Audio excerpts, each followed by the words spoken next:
ಬುರುಡೆ ಕೇಸ್ಗೆ ಕ್ಷಣಕ್ಕೊಂದು ಬಣ್ಣ, ದಿನಕ್ಕೊಂದು ಟ್ವಿಸ್ಟ್. ಮಂಡ್ಯ ಯೂಟ್ಯೂಬರ್ಗೆ ಬಂದಿತ್ತಂತೆ ಫಂಡಿಂಗ್ ಆಫರ್. ಸಮೀರ್ ಅಭಿ ತಿಮರೋಡಿ ವಿರುದ್ಧ ಸುಮಂತ್ ಬಾಂಬ್.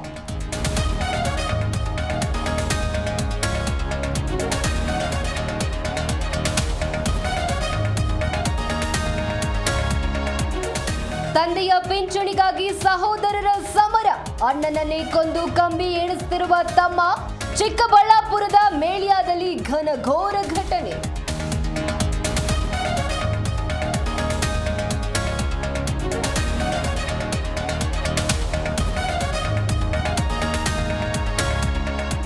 ಪಿಜಿ ವಿದ್ಯಾರ್ಥಿನಿ ಎಂದು ಸಿಕ್ಕವರಿಗೆ ಟ್ರೀಟ್ಮೆಂಟ್. ವಿಮ್ಸ್ ಆಡಳಿತ ಮಂಡಳಿಯ ಮಹಾ ಎಡವಟ್ಟು ಬಯಲು.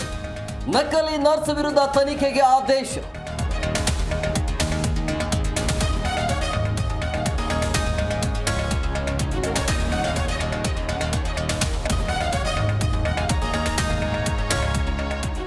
₹60 ಕೋಟಿ ವಂಚನೆ ಪ್ರಕರಣ. ನಟಿ ಶಿಲ್ಪಾ ಶೆಟ್ಟಿ, ರಾಜ್ ಕುಂದ್ರಾಗೆ ಲುಕ್ಔಟ್ ನೋಟಿಸ್. ಉದ್ಯಮಿ ದೀಪಕ್ ಕೊಠಾರಿ ಅವರಿಂದ ದೂರು.